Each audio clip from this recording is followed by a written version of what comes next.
Hello learners, कैसे हैं आप? तो उम्मीद है कि आप सब बहुत अच्छे होंगे और आपकी तैयारी अच्छी जा रही होगी। तो एक बार फिर से आप सबका स्वागत है ऑल रिसर्च एप्टीट्यूड पीवाईक्यू की सीरीज में, जिसमें हम हर एक वीडियो में 10 क्वेश्चंस करते हैं।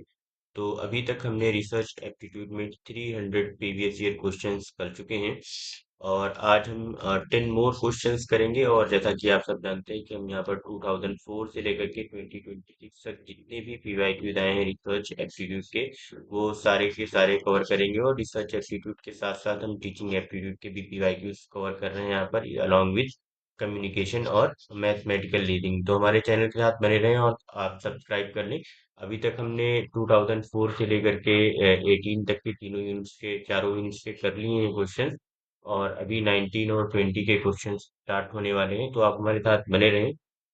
ताकि जैसे ही हम वीडियो अपलोड करें तो आपको नोटिफिकेशन मिल जाए। तो आज का हमारा पहला क्वेश्चन है, which method is appropriate to reduce random error. Random error यानी जो प्रोबेबिलिटी एरर होती है उसको हम किस तरीके से रिड्यूस कर सकते हैं। फर्स्ट ऑप्शन है हमारा, administer the treatment in the same way every time. Select large sample size. Administer the test after a gap of 1 week. Administer manipulation check. तो इसका जो गाइस राइट आंसर है वो सिलेक्ट लार्ज सैंपल साइज। जब हम large sample size select करते हैं तो जो हमारी रैंडम एरर होती है वो कम हो जाती है एक तरीके से। नेक्स्ट क्वेश्चन है, in relation to code of conduct in research what does APA stand for. तो स्टैंड जो एपीए की फुल फॉर्म है वो पूछी गई है। तो देखते हैं, Australian psychological association, advanced psychological authority and association of psychological assessments, American psychological association. तो जो एपीए का फुल फॉर्म है राइट वाला वो अमेरिकन साइकोलॉजिकल एसोसिएशन है। नेक्स्ट क्वेश्चन है, the originality of research topic will depend upon factors. आप तो एक में ये पूछा गया है कि जो originality of a research topic है वो किस फैक्टर पर डिपेंड करेगी। Uniqueness of topic, utilitarian dimension, support system, non requirement of supervision, या फीजिबिलिटी ऑफ स्टडी।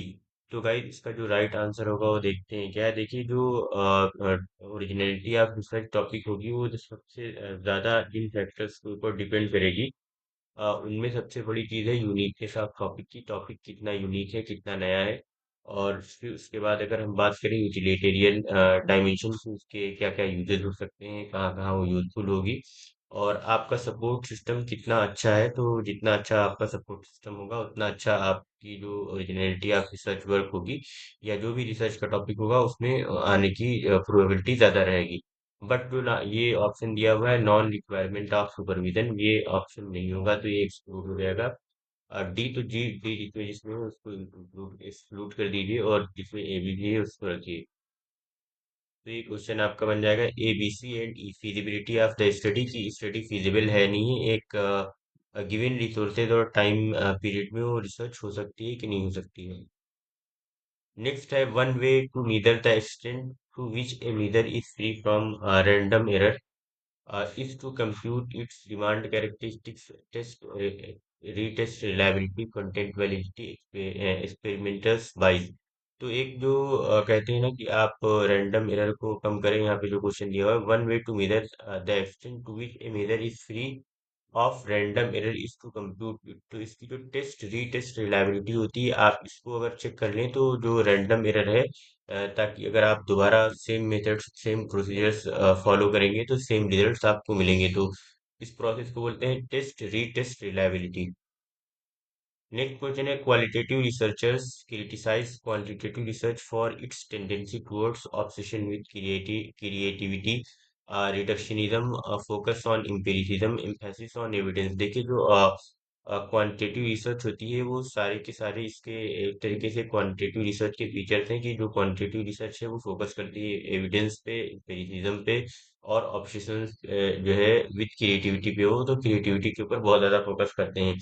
बट जो क्वालिटेटिव रिसर्चर्स होते हैं जो बहुत ज्यादा क्रिटिसाइज करते हैं, वो इस वजह से करते हैं क्योंकि जो जितने भी हमारी क्वांटिटेटिव रिसर्च होती है वो रिडक्शनिज्म पे फोकस करती है। अब इस रिडक्शनिज्म का मतलब ये हुआ कि जो जो हमारी क्वांटिटेटिव रिसर्च होती है, उसमें एक रिड्यूस करने की टेंडेंसी होती है। रिड्यूस क्या करती है, जैसे कि जो कॉम्प्लेक्स सोशल रियलिटीज हैं या मीनिंग्स हैं या ह्यूमन एक्सपीरियंसेस होते हैं, उसको जो है क्वांटिटेटिव रिसर्च न्यूमेरिकल वेरिएबल्स में या कह लीजिए स्टैटिस्टिकल इंडिकेटर्स में रिड्यूस कर देती है। तो वो एग्जैक्टली जो सोशल रियलिटीज हैं या मीनिंग्स हैं वो अच्छे से सामने आ नहीं पाती हैं.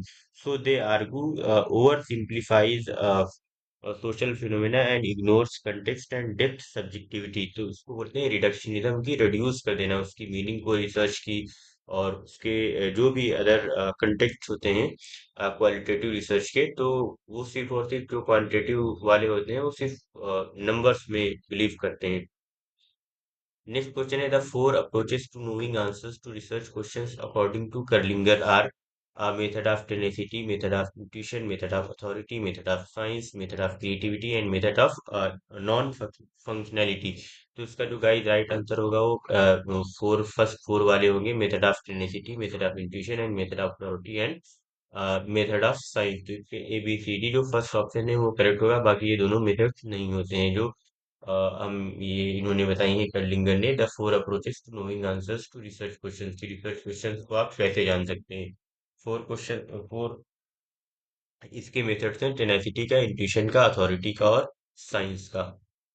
A research report will contain financial accounts, prefatory parts, utilization certificates, title page, table of content, terminal chapters. देखिए इस तरीके के जब भी क्वेश्चन हो तो काफी इजी क्वेश्चन है, लेकिन फिर भी आप एलिमिनेशन की टेक्निक पे यूज कर सकते हैं. जैसे table of content, title page तो होगा ही होगा, तो डी और ई जिसमें है उसको रखिए, बाकी रिमूव कर दीजिए. तो यहाँ पे डी तो है ही नहीं, तो इसको यहाँ पे आप रिमूव कर सकते हैं. Title page, table of content और ये टर्मिनल चैप्टर्स होता है डी ई और एफ, जिसमें हो उसको रखिए, बाकी रिमूव कर दीजिए. तो देखिए ये भी रिमूव हो जाएगा. तो ये जो है आपका आ जाएगा C D, sorry, D E F, and फिर एक ये बचा हुआ है फाइनेंशियल अकाउंट, जो है रिसर्च रिपोर्ट में नहीं होते हैं, तो ए जिसमें ए, इसको भी रिमूव कर दीजिए. अच्छा, दोनों में ही ए नहीं है. अब देखिए इसमें हमें डिसाइड करना है, यूटिलाइजेशन सर्टिफिकेट बोलते हैं वो रिसर्च रिपोर्ट का पार्ट नहीं होते, तो आप इसको भी रिमूव कर सकते हैं. तो ये जो है ऑप्शन ए भी रिमूव हो जाएगा. तो इस तरीके से आपका क्वेश्चन बन जाएगा. प्रीफेटरी पार्ट, उसमें इंट्रोडक्शन होता है, एक्नॉलेजमेंट्स वगैरह होते हैं और सारी चीजें. तो title page, table of content, terminal chapters तो एक रिसर्च रिपोर्ट का पार्ट होते हैं.